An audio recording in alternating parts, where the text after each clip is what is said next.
Chapter 26, A Slightly Bumpy Journey in Business. Where do you want to find places that need a large quantity of eels? Zhuangcheng asked.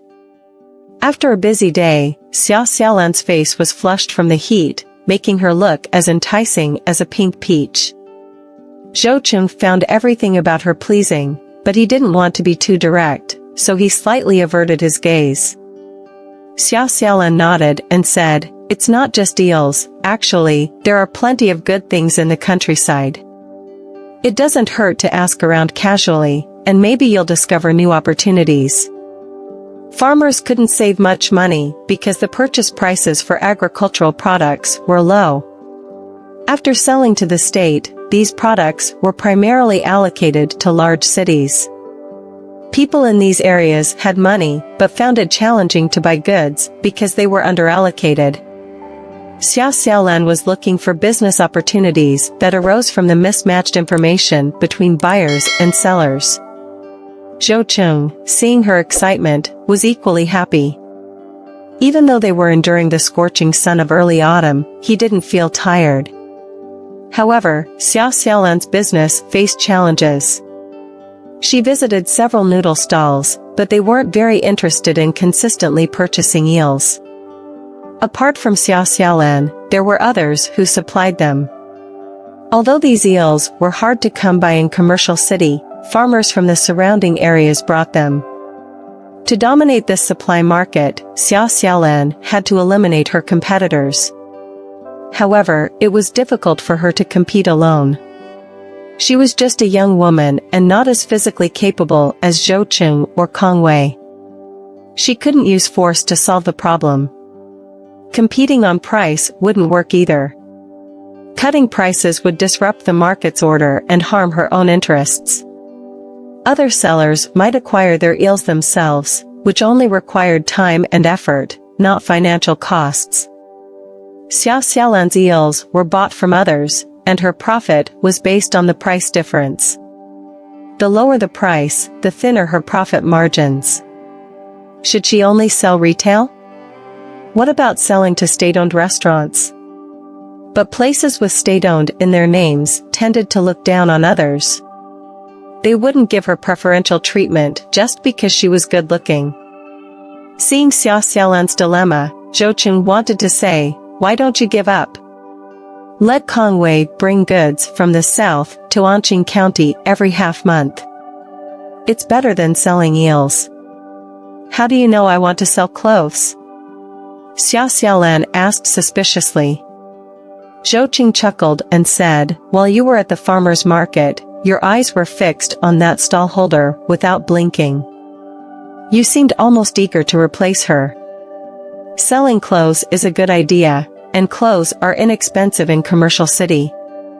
Zhuangcheng had one more thing to say but didn't mention it. Xia Xiaolan stared at the stallholder without blinking, and the stallholder might have misunderstood her intentions, thinking that Xia Xiaolan was interested in him. That's why he intentionally told people that Xia Xiaolan was his girlfriend.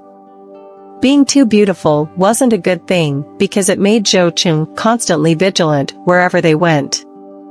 Zhuangcheng suggested that Kong Wei could bring clothes back for her, but Xia Xiaolan shook her head. It wasn't that she wanted to take advantage of others, she just didn't trust straight men's aesthetics. She would want to personally pick the clothes.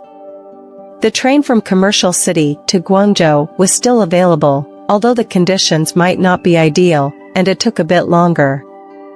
Zhuangcheng understood her determination and didn't try to persuade her further. He suggested they go to a restaurant for a meal. However, this time, Xia Xiaolan firmly refused. Going to restaurants for every meal was beyond her current budget, even if Zhuangcheng was the one paying. So, they ended up buying a few buns for a simple meal. On their way back, Xia Xiaolan returned to the farmer's market. There were still some spare ribs left on the meat stall. People liked pork with a bit of fat on it these days, and lean meat was scrutinized. Spare ribs with meat and bones were not as profitable, but Xia Xiaolan liked them. She bought the remaining 2 pounds of spare ribs from the stall. Zhou knew that Xia Xiaolan was currently staying with her uncle. Otherwise, he would have insisted on tasting the food she cooked himself. But it was just a passing thought. She was so delicate and couldn't handle the kitchen's heat and smoke. In the future, she should hire a cook. Down south, the wealthy businessmen all hired cooks, and even the leaders in Beijing had housekeepers. So, why couldn't Zhou do the same? This was someone he hadn't even held hands with yet, and he was thinking about marriage after only 3 days of knowing her. Chairman Mao once said that all love that doesn't aim for marriage is just being a hooligan. Zhou had set his sights on Xia Xiaolan and wanted to be with her, so thinking about marriage naturally followed. On their way back, Zhou stacked the 2 baskets to make a more comfortable seat for Xia Xiaolan in the rear. Now she didn't have to sit with her legs cramped, which meant their hands touched less frequently. This made Zhou somewhat disappointed. His heart was too soft. He couldn't bear to see Xia Xiaolan sitting uncomfortably with her legs folded.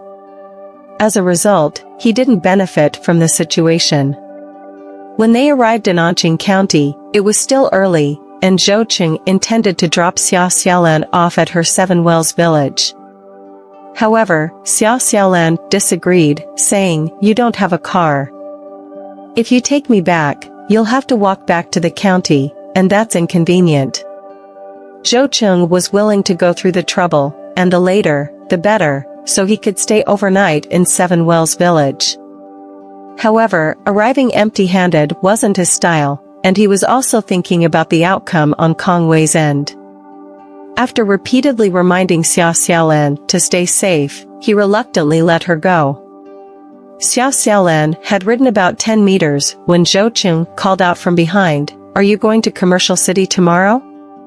"I'm not going. At most, I'll make a trip to Anqing County tomorrow, or to other villages to pick up some goods." When they returned to the guest house, Kong Wei was squatting by the big truck, smoking. Next to him was a man, badly beaten, who had already been subdued by Kong Wei. This man was Zhang Erlai from Shipozi village. He was usually a bully in the village and should not have been so easily subdued. However, Kong Wei not only had strong fists, but also pointed a dark, gunmetal gun at him. Zhang Erlai was almost scared out of his wits. Recently, the crackdown had intensified, and the rumors from the county were even more alarming. Zhang Erlai thought he had done something wrong and was being arrested by plainclothes police.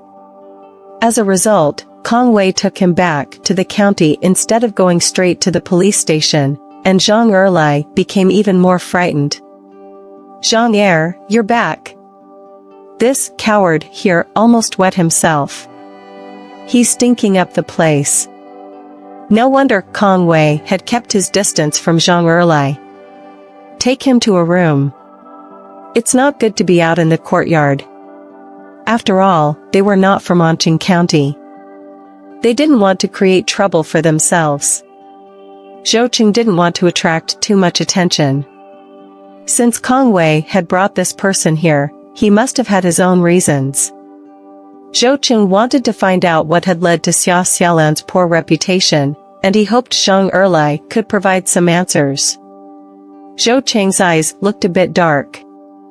Zhang Erlai only thought Kong Wei was tough, but he didn't realize that he had angered a real jinx. Chapter 27, Interrogating Zhang Erlai. In the 1980s, guest houses were similar to modern hotels, offering various accommodation options. In Anqing County's guest house, they had communal dorms that could sleep over 10 people, either in the damp first floor or the basement, costing only 1 yuan per night.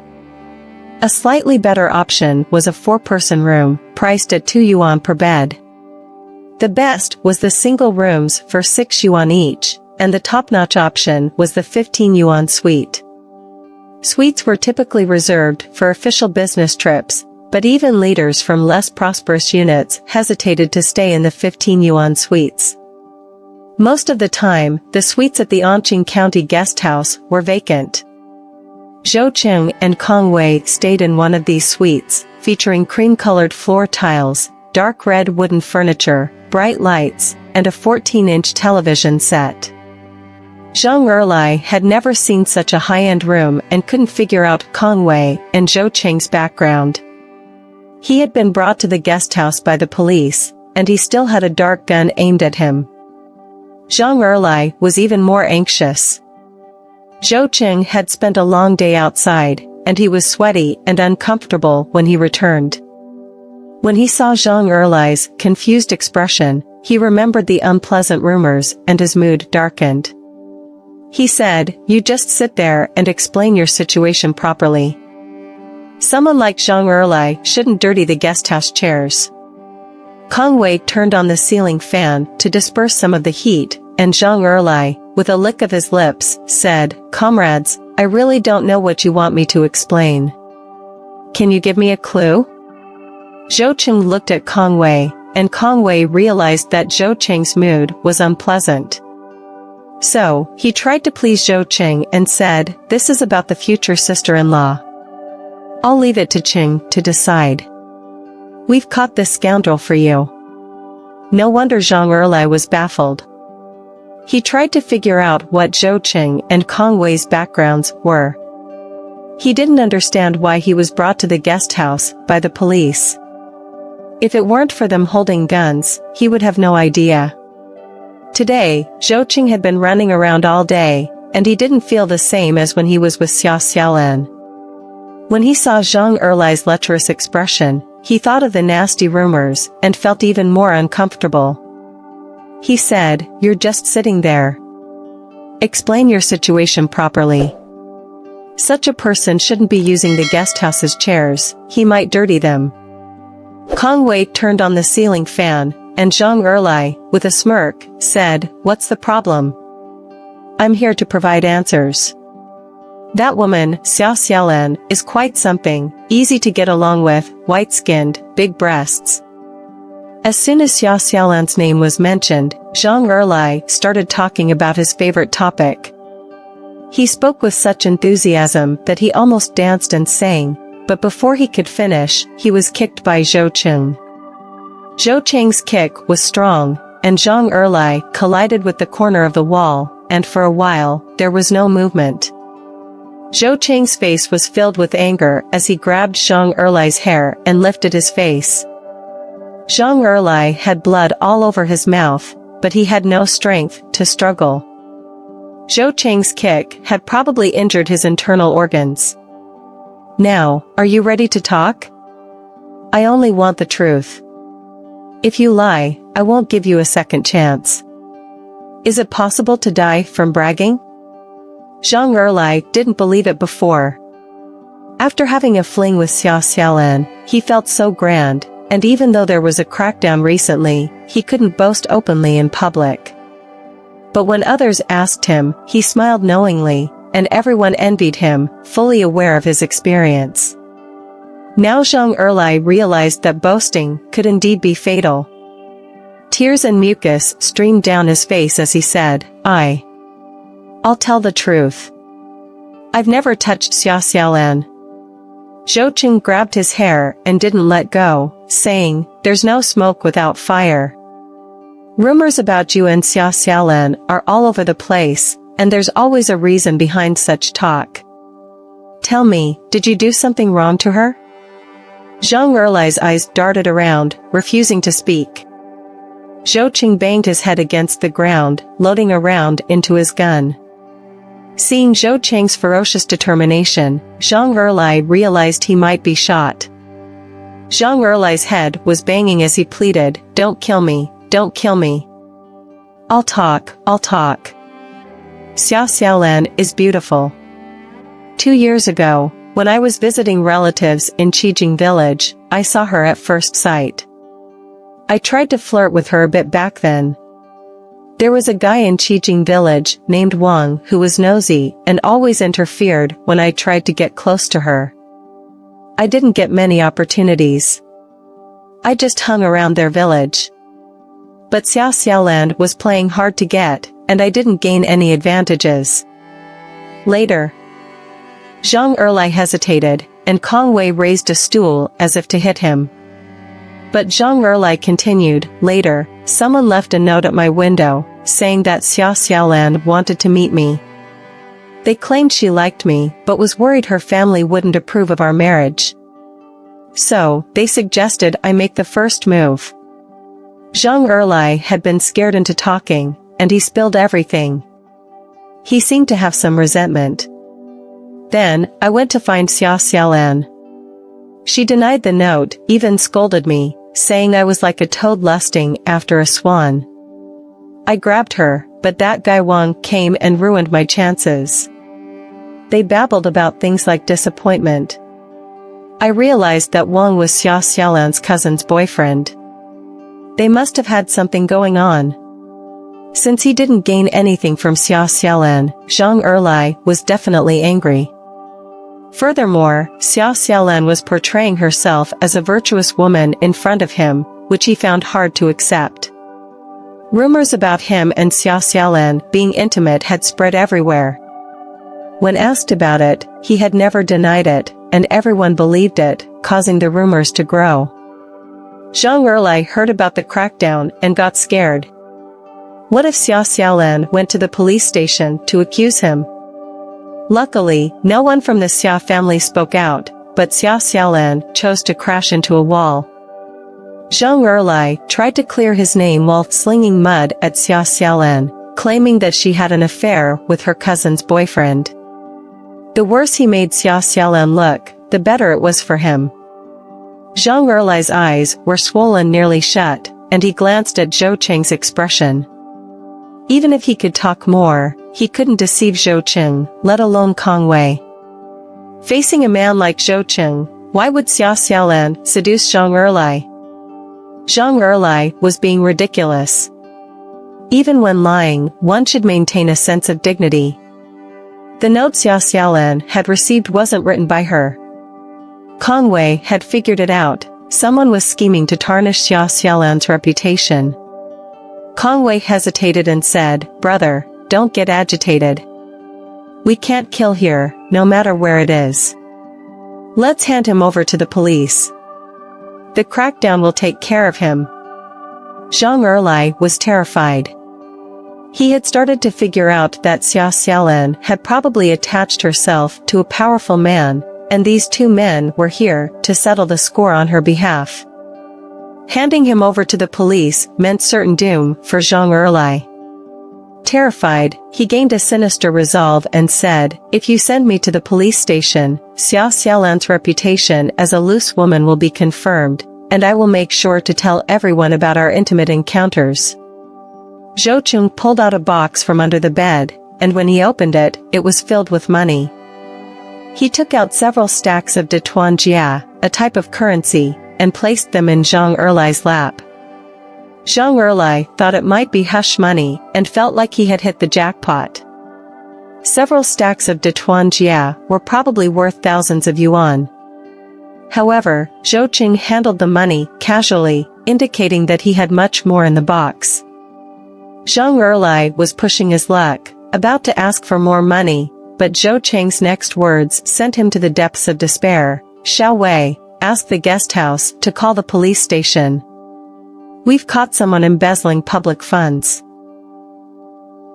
Chapter 28, Framing You.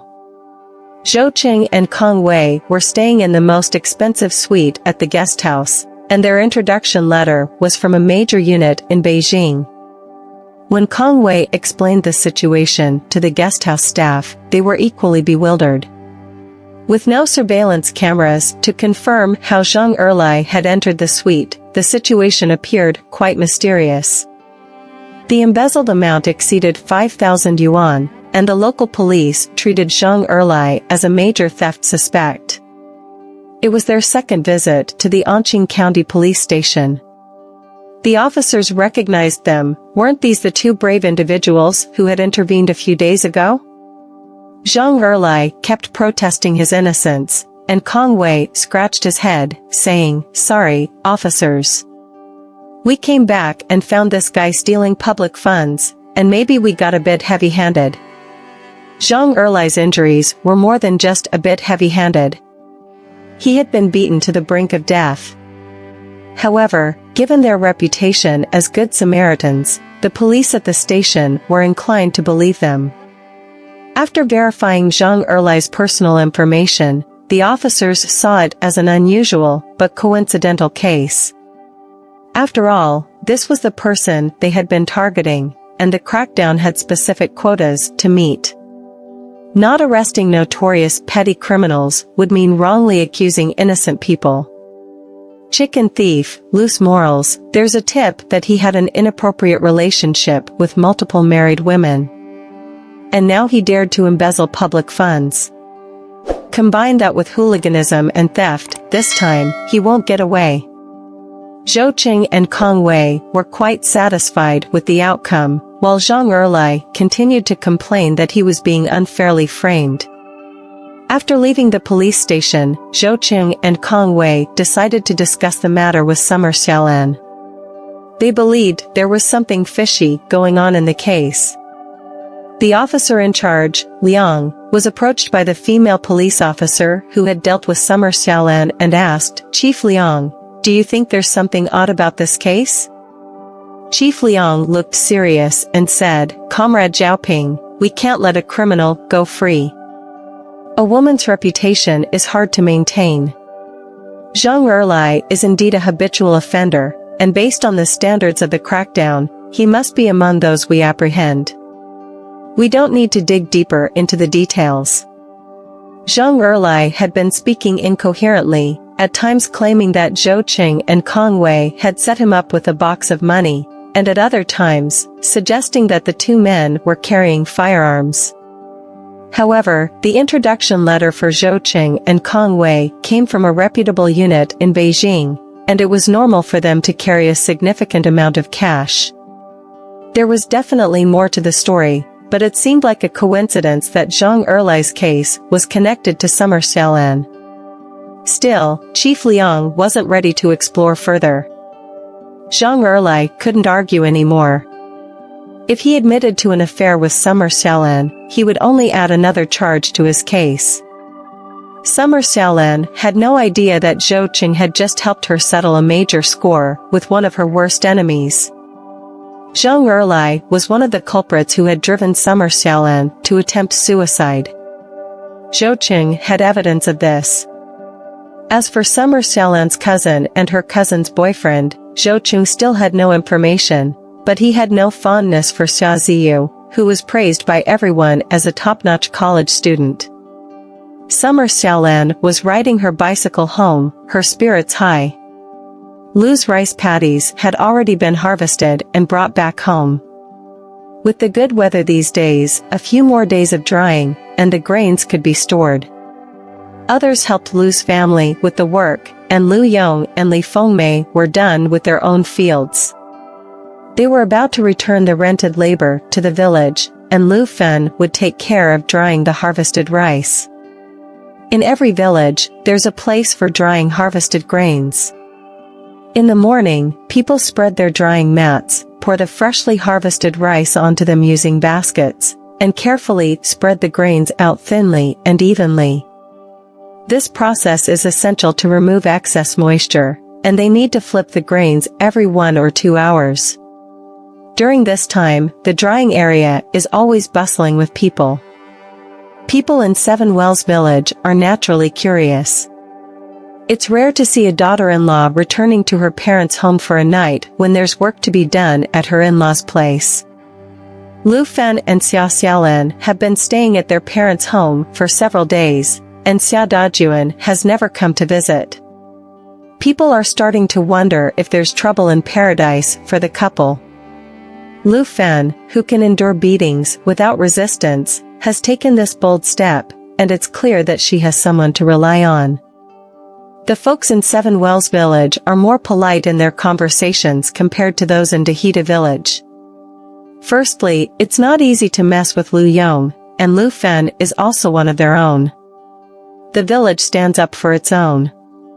Moreover, Xia Xiaolan's business of selling eggs and eels is flourishing, and nearly every household sells something to her. Xia Xiaolan conducts her business fairly and doesn't exploit anyone. She makes a decent living through hard work. Additionally, Xia Xiaolan is sociable and always willing to help when someone needs to bring something from the county town. Why do those kids catch eels and sell them to her? Besides the fair purchase price of 80 cents, she always has snacks with her, a piece of candy or a handful of sunflower seeds. The village kids adore her. If someone were to speak ill of Xia Jiajia, those naughty children would definitely cry and throw tantrums. Your Xiaolan is really capable. She's busy all day collecting eggs and making trips to the county town. She must be making a good amount of money, right? You're envious, I see. Don't even talk about your daughter, even your son couldn't endure this hardship. A child is sensible. When a mother goes through hardships, it will eventually lead to a better life. Orphaned laughed as they bantered. These people were just teasing, without any malice. Orphaned's life has started to have some hope. She still works in her family, but she doesn't feel tired at all. When the family's hearts are united, life will only get better, which is quite different from staying at the Xia family. The two sisters-in-law in the Xia family look down on her, the mother-in-law dislikes her, and her husband blames her. Orphaned can only endure it, trying to please everyone. But in this world, if you take a step back, people won't necessarily give you a break. On the contrary, if you keep retreating, people will keep pushing you until you have no way out and end up in the mud.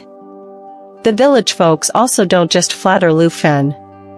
She's only been back to her parents' home for a few days, but she looks much better. Her skin, still tanned from years of work, has lost most of its sorrow. It has turned from a dark yellow to a healthy reddish hue. When you look closely, Orphaned's features are quite attractive. Xia Xiaolan may have inherited the height of the Xia family, but her looks lean more towards the Lu family. With her mood no longer in turmoil and with good food in the rural area, in 1983, Orphaned is having a much better time. In just a few days, her cheeks seem to have gained a bit of flesh. Ding-ling-ling, the bell of a bicycle, Xia Xiaolan is back. Her mouth is as sweet as honey as she greets everyone at the grain drying area. Then, she turns to Orphaned and says, "Mom, I'll go back to steam the rice, and then I'll come to help you."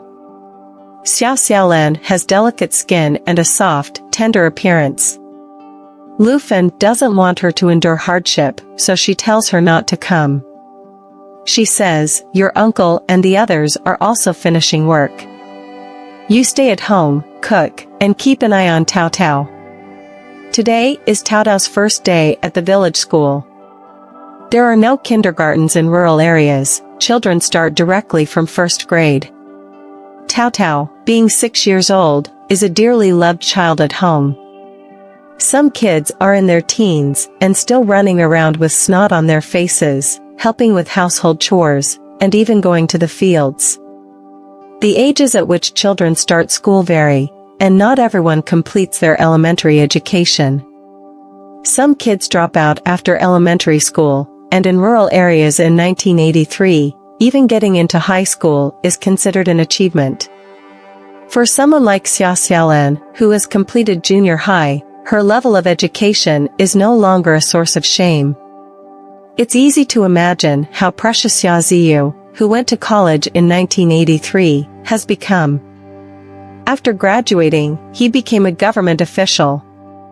Tao Tao, proudly showing off his new school bag, has been the center of attention all day.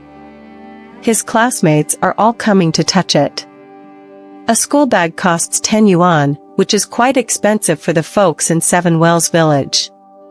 That money could cover 2 semesters of tuition. Xia Xiaolan, I've missed you so much. Tao Tao rushes over like a little firecracker and clings to Xia Xiaolan's leg, unwilling to let go. Xia Xiaolan buys him candy and a school bag, and Tao Tao is experiencing an unprecedented sense of happiness. Xia Xiaolan is the dearest person in his heart, even ahead of his parents. Chapter 29, Living in a Building in the Future. Xia Xiaolan set the little rascal aside and said, "Don't distract me, I need to cook." Tao Tao couldn't help but lick his lips. Xia Xiaolan's culinary skills might not be top-notch, but whenever she cooked, it was either meat or fish, and they rarely had simple dishes like pickled vegetables. Tao Tao's mouth was watering, especially when he saw Xia Xiaolan take out the chopped pork ribs. He wished she could live here forever. Who could be better than his sister Xiaolan? Xia Xiaolan still had Tao Tao in charge of tending to the fire. She steamed a few eggs, and what the Lu family had an abundance of these days was eggs. As for the pork ribs, Xia Xiaolan decided to make them sweet and sour instead of braising. Over these few days, the Lu family had been going through their cooking oil, salt, and seasonings pretty quickly. However, Xia Xiaolan had been replenishing them. Lu Yong said they should eat well, and Li Fengmei hadn't objected. Even the sugar was brought by Xia Xiaolan. Making sweet and sour pork ribs wasn't too difficult. The sauce needed to be thick and flavorful, perfect for pouring over steaming white rice. Thinking about that taste, her taste buds couldn't help but salivate. Lu Yong and the others carried the partially dried grains back home. As they smelled the aroma, Lu Yong laughed and said, "You were worried that Xiaolan wouldn't be able to sell those eels, but I think our girl is just not cut out for physical labor. She's really clever." A good business brings in money, and it seemed that Xia Xiaolan had done well today. Orphaned chuckled, and Li Fengmei thought that the Xia family had underestimated Xia Xiaolan. Getting into college is impressive, but a girl will eventually get married. Xia Ziyu took all the family's savings to enjoy herself in the capital, and now, she doesn't care how her family is managing their lives. Li Fengmei couldn't help but think, once she gets rich, she talks about having a conscience. It's like losing watermelons while picking up sesame seeds. Her niece is generous. She even bought a new school bag for Tao Tao yesterday. Li Fengmei's heart was filled with warmth. What my brother said, Xia Ziyu's money should cover the cost, she swore. What is Xiaolan cooking? Li Fengmei asked. Xia Xiaolan put down her ladle and said, "I'm making sweet and sour pork ribs." Li Fengmei felt a pang of regret. Why buy pork ribs? It's too extravagant. Everyone knows that pork ribs are delicious, but they are not cost-effective. Her niece is great in many ways, but sometimes her money is too scattered. Li Fengmei couldn't help but advise her, "You need to save money. I understand that you're worried about Tao Tao, but that school bag was too expensive. You need to save some money and be able to speak for yourself when you go to your in-laws in the future." Li Fengmei was genuinely thinking about Xia Xiaolan, not asking her to spend all her money at the Lu family's expense. Xia Xiaolan's heart warmed, and she said, "I understand. I promise not to spend money recklessly." Lu Fan's eyes started itching, and as Lu Yong and her brother were packing the grains, he lowered his voice and said, "Once the busy farming season is over, Xia Dajuan will definitely come to find you. You need to think ahead. These days are promising, but don't be too soft and obedient, following Xia Dajuan back there." Lu Fan stammered, feeling awkward. Her brother asked, "What's wrong? Are you really going to go back with him?" His tone held an unmistakable flavor of disappointment. Lu Fan hesitated for a long time before she reluctantly said, "Xiaolan will eventually get married, and women can't marry into their husband's family with their mother. I can't stay at my parents' home forever." "Brother, where will I go then?" Not wanting to follow her daughter or stay at her parents' home forever, fearing that her presence might create tension with her brother's family and that villagers might gossip. Lu Fen was deeply uncertain about her future. She didn't want to burden her daughter and her parents. "Mom, do you miss Dad and want to go back to the Xia family?" Xia Xiaolan, who didn't know when she had positioned herself behind Lu Fen, asked. Lu Fen shook her head but fell into silence, clearly unwilling to answer this question. She wasn't holding on to Xia Dajuan, it was just that she had become accustomed to enduring hardship and had the spirit of sacrificing for her daughter. If Xia Xiaolan could live a good life, even if she had to be humble and ask for food at Xia's house, she could bear it. Xia Xiaolan guessed a part of Lu Fen's thoughts. Her mental age wasn't just 18, she had seen a lot of worldly matters and could understand Lu Fen's concerns. Getting married? Of course, she would get married. She hadn't experienced a harmonious marriage in her previous life, so in this life, she definitely wanted to experience it. But did that mean she should abandon Lu Fen? If they treated Lu Fen as a burden, why would she marry a man like that? She wasn't that shallow. "Mom, I earned over 20 yuan today. You have no idea how bustling the business is in Shangdushi. When I save up some money, I'll buy an apartment in Shangdushi, and you can come live with me. How would your future son-in-law dare to find fault with you? He'll only care that you're in a good mood and agree to live in the house with him." Buying a house was Xia Xiaolan's long-term plan. Right now, there might not be real commercial housing in Shangdushi, but it was already 1983, and within 2 years, there would be. Commercial housing in China first appeared in the late 1980s. Xia Xiaolan remembered her Shangdushi customer saying that the first apartment she bought in the 1980s cost only a little over 200 yuan per square meter. The apartments were sold to employees, and regular people didn't have the qualifications to buy. However, if you paid more money and managed things well, you could naturally obtain a housing allocation from someone else. With apartment prices a little over 200 yuan per square meter, people in later years wouldn't even dare to think about it. Buying a 100 square meter apartment would only cost a little over 20,000 yuan. Xia Xiaolan didn't have that much money right now, so was she going to keep not earning it? Was it possible that she would never save enough? This was the first time Xia Xiaolan had revealed her long-term plan to her elders, and Lu Fen was amazed. She said, "But we have rural household registration." The difference between rural and urban household registration was significant. When factories hired, various units were recruiting people, and they all focused on residents with urban household registration. Rural household registration could only engage in farming. The only ways to change it were through marriage or education. Depending on marriage wasn't reliable. In general, even for urban workers' families, converting to non-agricultural household registration wasn't necessarily possible. Only someone like Xia Ziyu, who had graduated from college, could change her status the most securely and directly become a city dweller. Being a city dweller was difficult, and even if Lu Fen believed in Xia Xiaolan, she didn't dare to dream this dream. However, Lu Yong found it interesting. He said, "Moving to the city is an option. It doesn't have to be Shangdushi, and it doesn't have to be an apartment. Buying a small house in the county town wouldn't cost much." With so many people in Shangdushi, Xia Xiaolan and her daughter moving there would mean that no one would know them. Xia Xiaolan's reputation might not be great, but it wouldn't affect her in finding a partner. With Lu Yong's approval, Lu Fen was half believing, half doubting, and asked, "Is it really possible?" Xia Xiaolan nodded firmly. "I've said I want to give you a good life, so of course it's possible."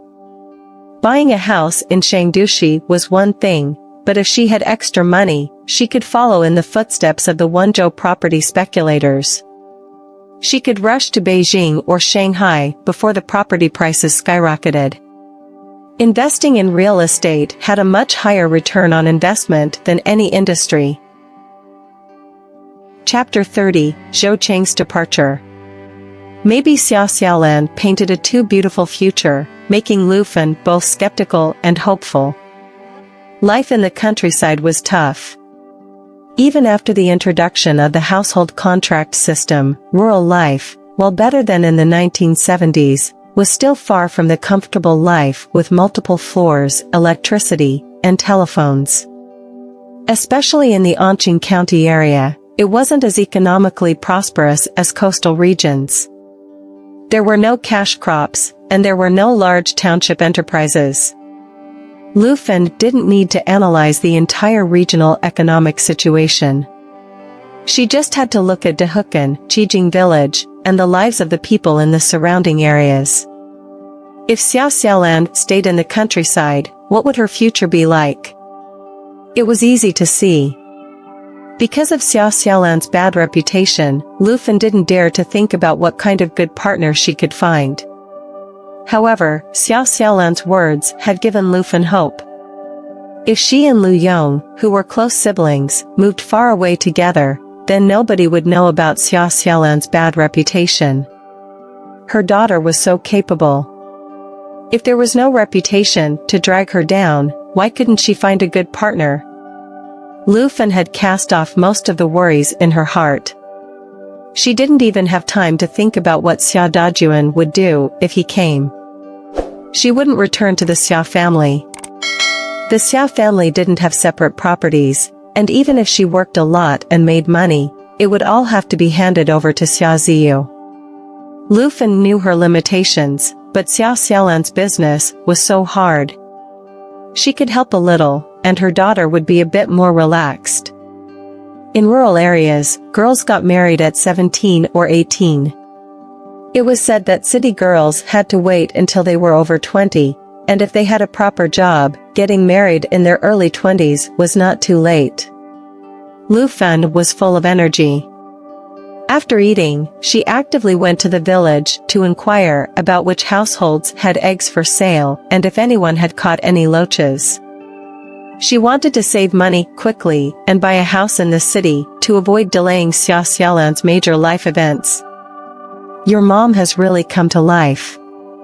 Lu Yong was not very sensible in his youth, and he didn't teach Lu Fan well. Now that Lu Fan was getting motivated and wanted to live a good life, Lu Yong was overjoyed.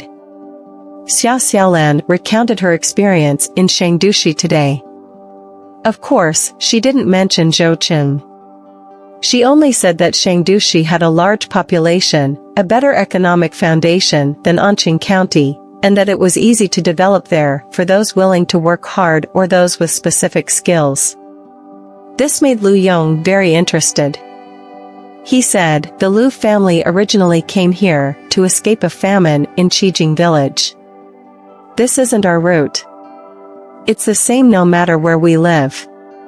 If I can change your cousin's household registration to an urban one, it's worth all the hard work. After thinking for a moment, Lu Yong said that he was going to go out for a while. Xia Xiaolan guessed that he was going to look for money. She didn't believe that Lu Yong was really a mud and brick mason now.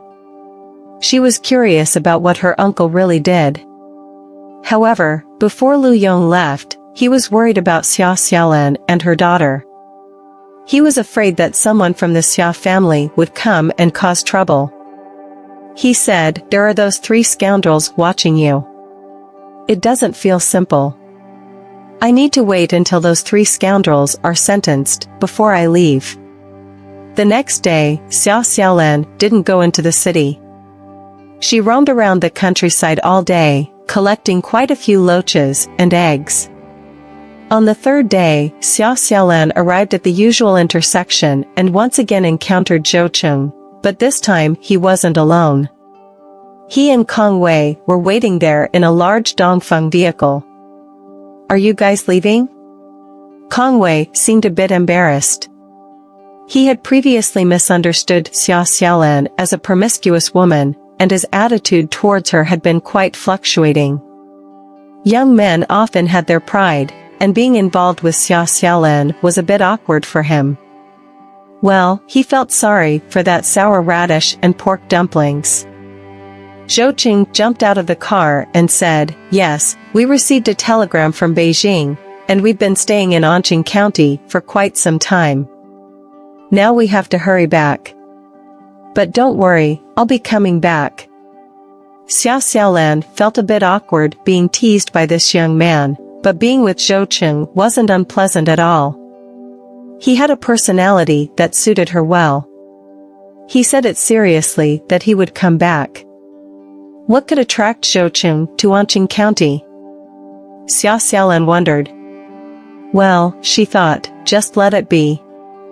She didn't have time to think about personal matters, and she didn't dislike Zhou. Take care on the road, drive safely.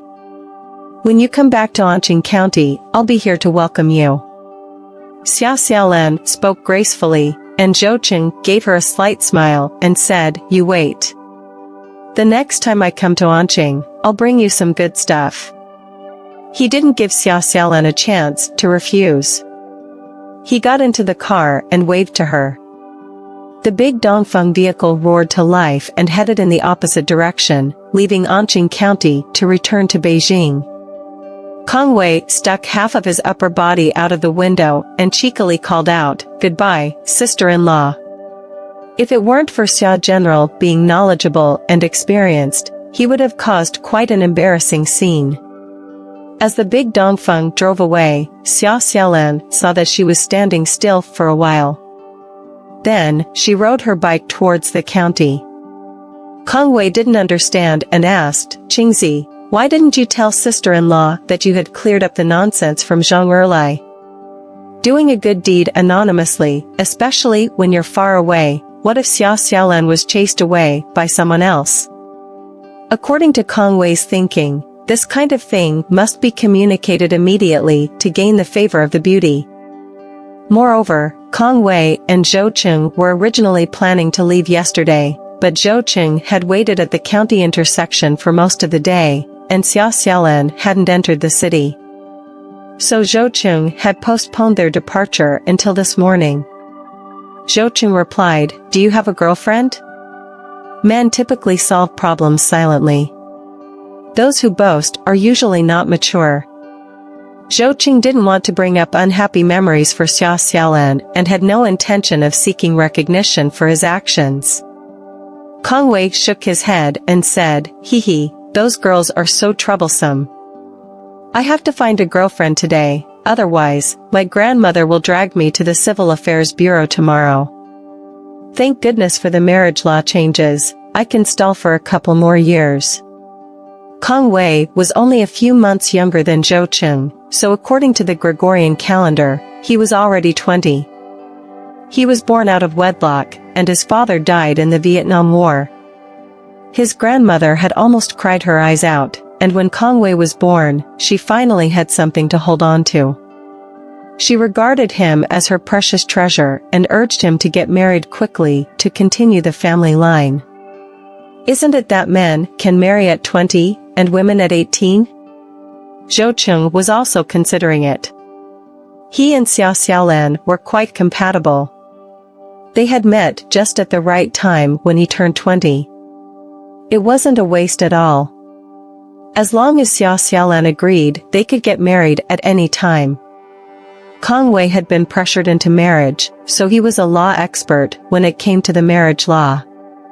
He said, "It was changed 3 years ago. Men can't marry before 22, and women can't marry before 20. It's a lifesaver." Kang Wei was delighted and suddenly noticed that something was amiss. Why did Zhou not seem happy? He had a daring guess. They had only known each other for a few days, so it was impossible to go on a blind date so quickly. Although he had started calling Xia Xiaolan sister-in-law to make Zhou happy, they had figured out that Xia Xiaolan's bad reputation was caused by false accusations.